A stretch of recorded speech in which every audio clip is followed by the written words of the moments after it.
जब उस हॉस्टल में रहने आया था तब मुझे बिल्कुल अंदाजा नहीं था कि रूम 204 मेरी जिंदगी का हिस्सा बन जाएगा। पहले दिन सब सामान्य लगा, लेकिन जैसे ही रात हुई उस कमरे का सन्नाटा मुझे खटकने लगा। बाहर कॉलेज का शोर था, अंदर ऐसा लग रहा था जैसे आवाजें दीवारों से टकराकर मर जाती हों। पहली रात में पढ़ने बैठा, किताब खुली थी, कॉपी सामने। अचानक पन्ना अपने आप पलट गया। मैंने सोचा हवा होगी, लेकिन खिड़की बंद थी। 2 मिनट बाद फिर पन्ना पलटा। मेरा दिल जरा तेज धड़कने लगा। हवा सरसराती है, पर हवा थी ही नहीं। अगली रात 12 बजे के आसपास मुझे लगा कोई मेरे पीछे खड़ा है। मैंने पलटकर देखा, कुछ नहीं। जैसे ही वापस किताब की तरफ देखा, मार्जिन में एक हल्की सी पेंसिल लाइन बनी हुई थी। मैंने खुद नहीं बनाई थी। तभी मेरे कानों में किसी के कदमों की आवाज गूंजी, कदमों की आहट। मैं दरवाजे तक गया, गलियारा खाली था। धीरे धीरे ये हर रात होने लगा। किताबें खुलती, पन्ने पलटते और ऐसा लगता जैसे कोई मुझे जबरदस्ती पढ़ा रहा हो। एक रात मैंने डरते हुए फुसफुसाकर कहा, कौन है? उसी पल मेरी ही आवाज लौटी, लेकिन शब्द मेरे नहीं थे। पढ़ते रहो। मैं घबरा गया।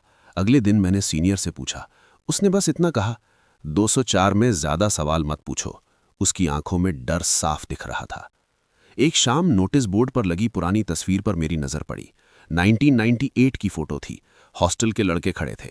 उनमें एक चेहरा बिल्कुल मेरे जैसा, वही आंखें, वही बाल, वही एक्सप्रेशन। मेरे हाथ कांपने लगे। रात को जैसे ही 12 बजे कमरे में अजीब ठंड फैल गई। बल्ब झिलमिलाने लगा।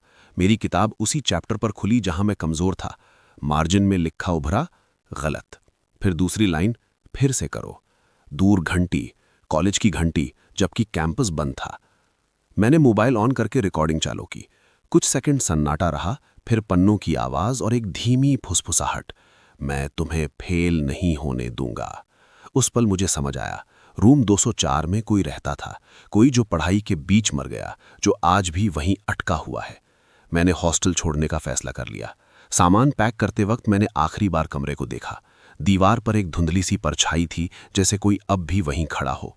जाते जाते रात 11:59 पर मैंने कहा, मैं जा रहा हूं। कमरे में मेरी ही आवाज गूंजी, एक सवाल बाकी है। मेरी नोटबुक खुली थी। वही सवाल लिखा था जो अगले दिन परीक्षा में आने वाला था। मैं डर गया, लेकिन बैठ गया। पेंसिल मेरे हाथ में थी, मगर चल किसी और की मर्जी से रही थी। स्टेप्स बनते गए, कदमों की आहट अब बाहर नहीं, मेरे सिर के अंदर। 12:16 पर सब शांत हो गया। ठंड खत्म। नोटबुक पर आखिरी लाइन उभरी, अब जा सकते हो। मैं चला गया, परीक्षा दी, वही सवाल आया। मैं टॉपर बना। आज भी जब रात को पढ़ता हूं और अचानक पन्ना अपने आप पलकता है, तो मैं जान जाता हूं, रूम 204 मुझे अभी भी पढ़ा रहा है।